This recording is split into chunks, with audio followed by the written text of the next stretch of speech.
전문 변호사를 만나다 리포터 유지혜입니다.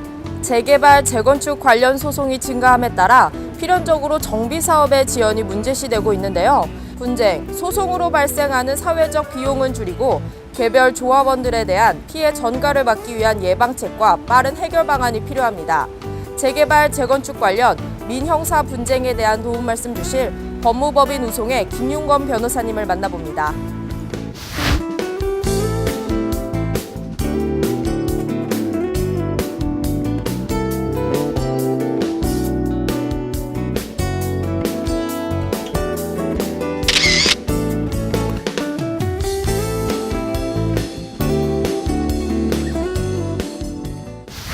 변호사님 반갑습니다.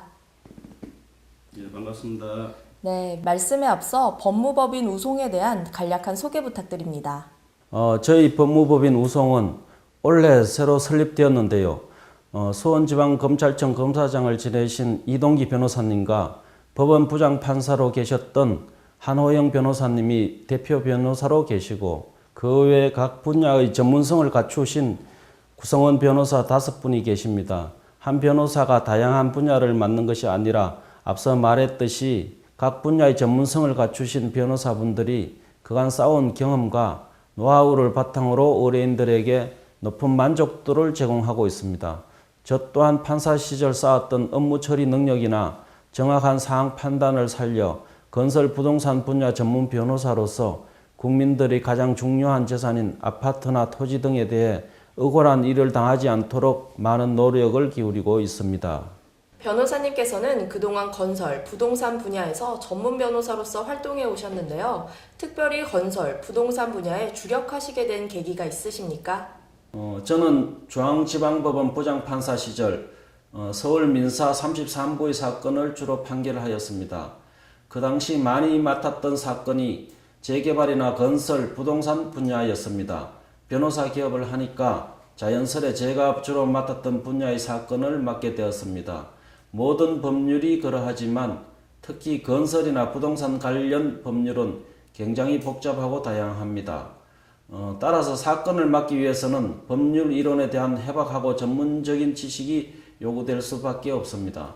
다행히 판사 시절 쌓았던 경험과 지식이 사건 해결에 있어 많은 도움을 주고 있지요. 판사는 주어진 상황을 논리적으로 분석하고 합리적인 결론을 도출할 수 있어야 하는데요. 변호사 또한 같은 경우라고 할 수가 있습니다. 특히 재개발, 재건축 분야의 조예가 깊으신데요. 2009년 재건축조합 관리처분 소송은 민사재판부가 아닌 행정법원이 판단해야 한다는 대법원의 판결이 있었습니다. 많은 변화가 있었을 것 같은데요. 이 판결은 어떤 의의를 지니고 있습니까? 그동안 주택 재건축 조합의 관리 처분 계획 관련 소송은 민사소송으로 진행됐었는데요.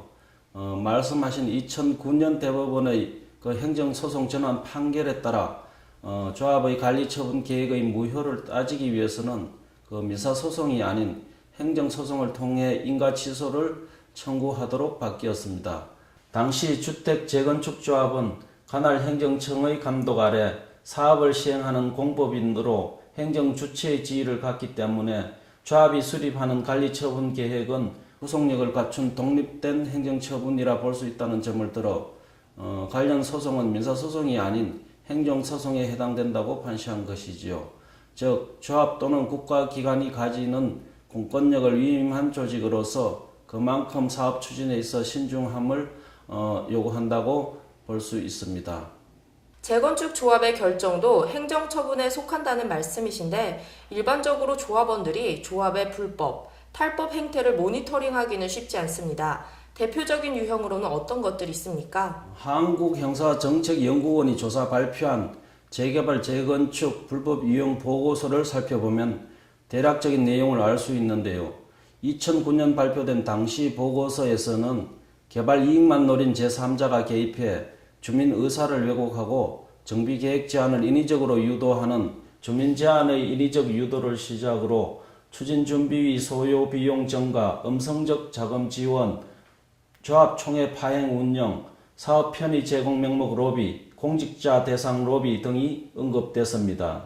또한 이러한 재개발, 재건축 사업의 전 추진 과정에서 주민 의견을 정책과 계획에 반영하고 사업 내용을 조율할 수 있는 제도적 장치가 현재 미흡하다는 분석이 뒤따르기도 했습니다.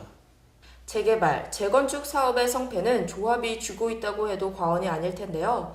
사업추진위원회 단계부터 조합 운영까지 올바른 재개발, 재건축을 위해 어떤 노력들이 필요할까요? 올바른 재건축, 재개발 사업 추진을 위해서는 사전에 분쟁이나 비리를 감시 등을 위한 전문가와의 의논도 필요하겠지만 기초 지식이 없고 시행착오를 줄이기 위한 추진위원회 및 조합 대표 역량 강화가 이어져야 할 것입니다. 지피지기면 백전백승이란 말처럼 말이죠. 또한 대부분의 조합들이 조합원들을 이해시키고 합일점을 찾는데 어려움을 많이 겪으시는데 그 또한 사업에 대한 이해도가 낮거나 판단 기준이 없기 때문에 마찰이 일어나는 수가 많습니다. 이럴 때는 힘들어도 조합원 개개인에 대한 인내심을 가지고 이해를 돕는 배려가 필요하다고 봅니다. 한편 부동산 관련 소송 중 아파트 하자 소송을 빼놓을 수 없는데요. 한국시설안전공단이나 공정거래위원회 등 분쟁 조정기관이 있음에도 불구하고 대부분의 입주자들은 법적 소송을 진행하는 경우가 많습니다. 건설사와 입주자 간의 법적 다툼, 효율적인 해결 방안은 무엇이라 생각하십니까? 국토해양부 내 공동주택 하자심사 분쟁조정위원회가 운영되고 있지만 법적 구속력이 없어 해당 건설사가 조정 권고를 받아들이지 않는 경우가 많습니다. 말 그대로 강제력이 없는 권고이기 때문이죠. 2009년 11월 국토해양위원회의 주택법 개정안 검토보고서에 따르면 아파트 하자 관련 소송은 2003년 60건에서 2008년 290건으로 5배 가까이 증가했는데요. 2009년 동안 법원의 계류적인 소송만 600건 이상이고 소송 가액만 1조 원이 넘습니다. 또한 입주자 또한 입주 예정자들이 분양가 문제와는 크게 관련 없는 아파트 하자, 계약서상의 문제, 가대 가장 광고, 공사 지연 등을 연계시켜 소송을 진행하는 경우가 많은데요. 이와 같은 경우 중재가 필요한 사항이 다양하기 때문에 중재기관이 통합되지 않은 한 그 역할을 효율적으로 할 수 없는 것이 현실이라 봅니다. 아파트 하자 소송 관련 효율적인 해결 방안이라고 한다면 법원에서 건설, 건축 관련 전문가인 조정위원들이 간이 감정을 통해 분쟁을 빨리 해결하는 것이 효율적이라고 봅니다. 네, 오늘 건설, 부동산 분야와 관련 다양한 도움 말씀 주셨는데요. 전문성은 물론 올곧은 판단력이 인상 깊습니다. 마지막으로 법무법인 우송과 김용건 변호사님의 앞으로 계획이 있으시다면 한 말씀 부탁드립니다. 앞으로 계획이라고 한다면 가장 중요한 것이 우선 제가 맡은 임무에 최선을 다해야 한다고 생각합니다. 건설이나 부동산 관련 법률 분쟁은 일반 민형사에 비해 조정이나 판결 기간이 길다고 할 수 있습니다. 항소를 제기해 대법원 상고까지 진행되는 사건들도 많기 때문에 상황에 따라 6개월에서 1년이나 더 길게 가는 사건들도 많습니다. 따라서 변호사로서 의뢰인의 입장을 생각하는 것이 중요하지만 가망이 없는 사건을 맡아 오래 끌거나 하는 행동은 피하고 싶습니다.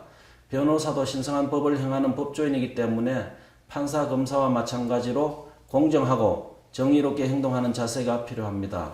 앞으로도 의뢰인이 공정하게 법을 적용받도록 최선을 다할 것을 약속드립니다. 오늘 도움 말씀 감사합니다. 감사합니다.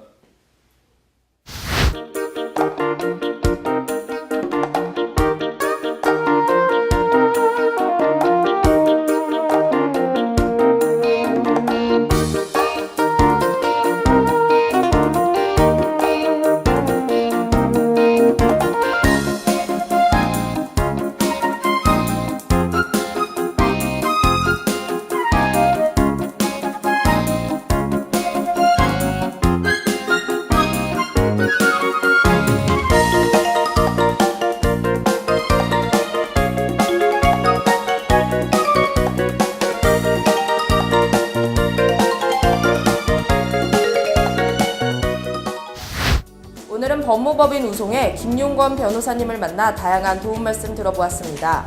재건축, 재개발 사업이 올바르게 추진되기 위해서는 전문가와의 조언을 구하는 적극성은 물론 사업 추진회와 조합 자체의 역량 강화가 관건이라 짚어주셨는데요. 전문성은 물론 올곧은 판단력까지 갖춘 김윤건 변호사님의 더욱 활발한 활동 기대해 봅니다.